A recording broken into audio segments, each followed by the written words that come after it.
this. Not any ram, but a wild ram that was unkept and scripted, but a perfect ram. See, God ain't gonna bless you with just anything. And it had to take the right sacrifice. Please understand.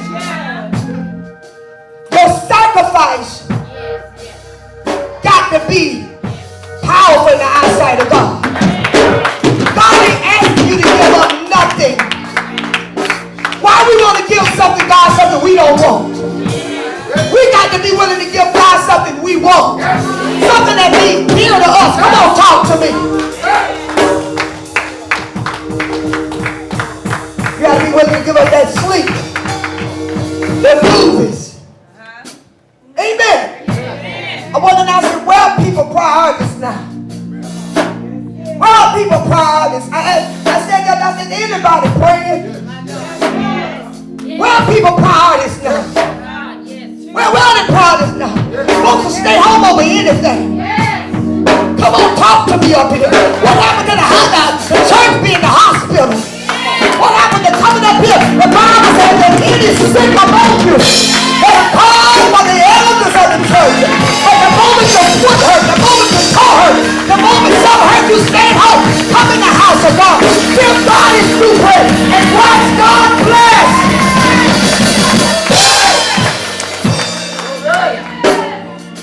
You gotta be willing to make sacrifices. Gotta be willing to give up something. Y'all hear me? This just wasn't no ordinary ram. It was a perfect ram. But God wanted him to know, I got a perfect sacrifice for you. You got to understand what God asking you to give up is bigger than what he got for you. Oh, I wish I had somebody. What God is asking you to give up, I had to tell myself, what God asked me to give up is bigger than what God got for me. God got something greater. God got something better. Look at somebody and say, God got something miraculous. Oh, I need somebody to talk to me up in here.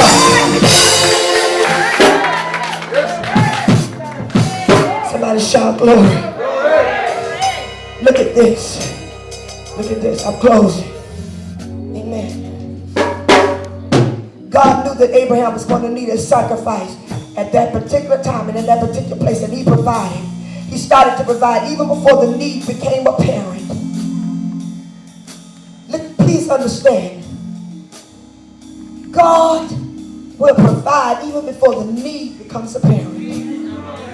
Somebody shout glory. Glory. Not only does God provide the perfect things before there is a need, he often provides before there is even a prayer uttered. There are no prayers recorded in the Bible, in Genesis account, no arguing or debating, amen, with God.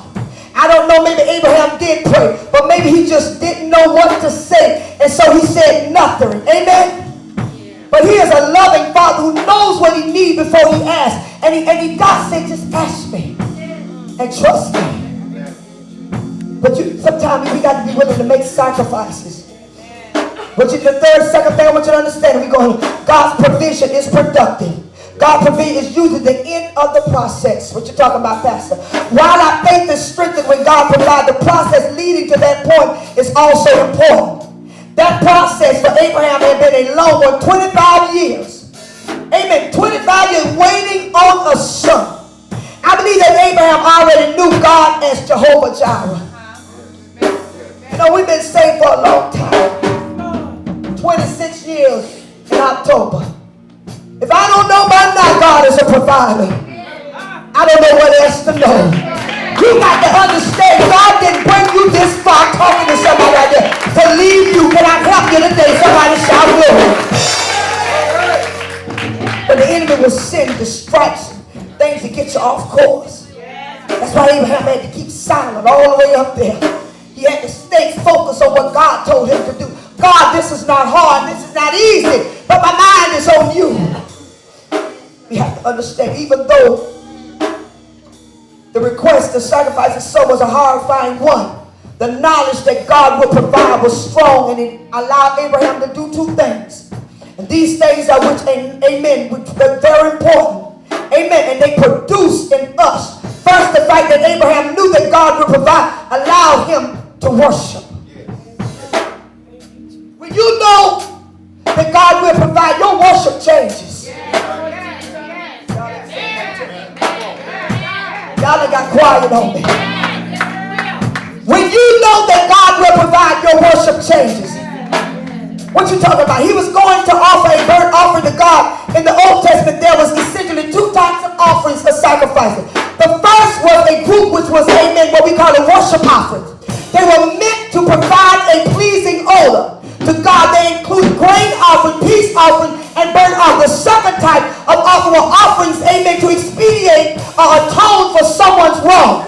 They were made to appease an angry God. They included the sin offering and the guilt offering, which were offered later, amen, on the Day of Atonement.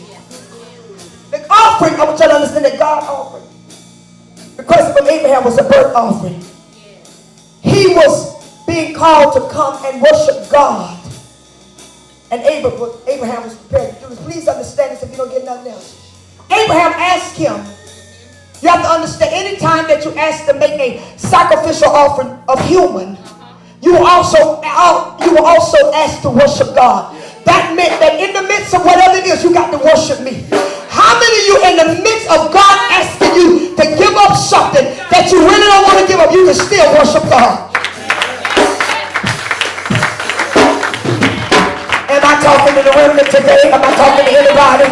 Somebody shout glory. You have to understand, he was being called to come and worship Abraham and was prepared to do this. Verse 5 tells his servants to wait while he and Isaac go up and worship God. See, he told me, he said, y'all wait here. Because Isaac and I are going up to worship God. Sometimes you got to tell some people, I'll see you when I get back. Oh, y'all want to drag some folks along with you. You trying to take people along with you, they don't really understand. Come here. Come here. Come on, I need 3 people. Come on, come on, come on, come on. Come on real quick. Come on, come on. Come on, young man. Come on, right here. Come on, 3. Y'all make me 3. Come on. Come on, get with me, get with me.